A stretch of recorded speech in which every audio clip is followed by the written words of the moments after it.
horrifying moments. Ukrainian forces destroy Russian armored column near Avdiivka. Video released on Wednesday by Ukraine's 47th Mechanized Brigade shows a Russian attack column being hit and damaged by artillery strikes during a failed attack in the Avdiivka sector, in Ukraine's eastern Donbas region. The video shows an assaulting column of Russian tanks led by mine-clearing vehicles, and followed by at least 15 armored personnel carriers. The first Russian losses come when a tank attempting to drive through a wood line hit anti-tank landmines.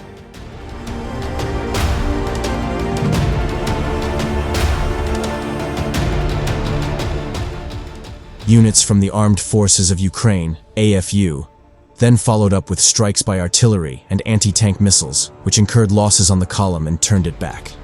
The video was reportedly recorded in mid-October. Avdiivka is a Ukrainian stronghold that has been held since the 2014 attempts by Russia to annex the region. It is located north of Donetsk city, which has seen heavy fighting in recent weeks, with what seems to be an attempt by Russia to secure a symbolic victory by capturing the location.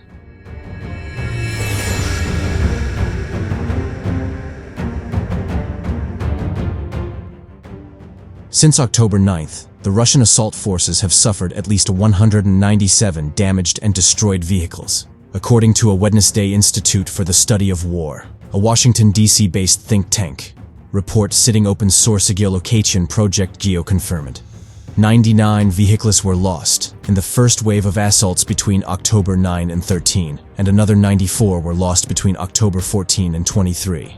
Since then, 4 additional vehicles have been confirmed lost.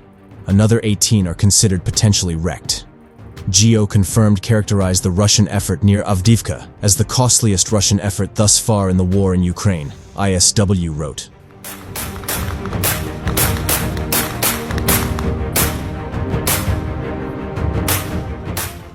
Those figures are staggering, especially when compared to Ukraine's losses over months along another part of the front line in the south near Zaporizhzhia, where Ukrainian forces have been pushing against fortified Russian defenses as part of the ongoing counteroffensive.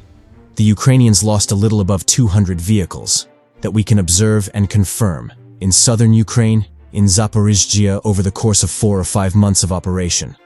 George Barros, the geospatial intelligence team lead and a Russia analyst at ISW, told Insider. It took Russia roughly 3 weeks fighting for Avdiivka to do the same.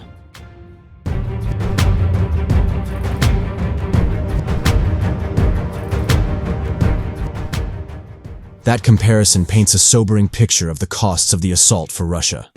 We can conclude now that this is by far the most costly Russian assault during 3 weeks for one city since the beginning of the war, Barros said.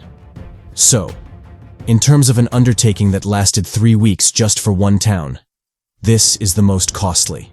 And Russia's losses in Avdiivka go well beyond its vehicles.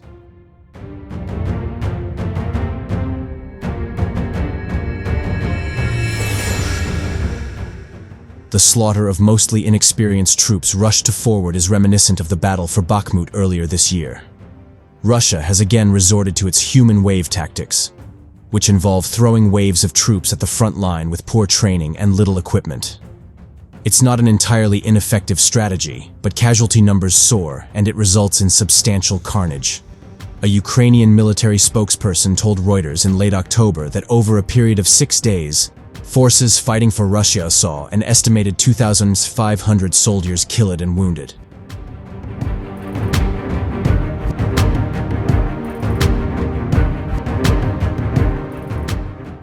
The assault forces are facing a lethal combination of Ukrainian weapons, including first-person view, FPV drones, anti-tank missiles, artillery, and mortars able to wreck tanks. Despite these setbacks, Russia has still made some advances in Avdiivka, according to geolocated footage collected by ISW. One Ukrainian journalist said that while Russia is suffering heavy losses in the fight, its movement along a railway track that could allow them to regroup and concentrate forces is a very serious threat that needs maximum attention.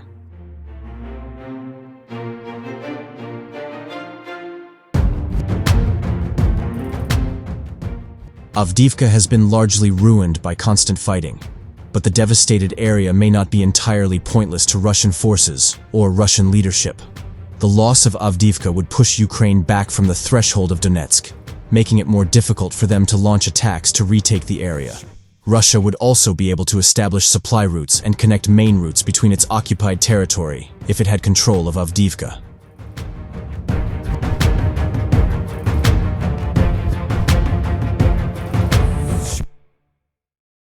For Russian President Vladimir Putin, the win could be valuable politically. Beyond Bakhmut, seen by many as a Pyrrhic victory at best, Russia has won few battlefield victories. And to make matters worse, it has seen a few tumultuous incidents occur throughout the year, such as the Wagner Group mutiny. With a presidential election coming in early 2024, it's possible that Putin has decided to prioritize taking Avdiivka in order to maintain the appearance of control and demonstrate capability as a leader. To Russians watching friends and family die in a war, he aggressively initiated and has had to conduct unwelcome mobilizations to feed.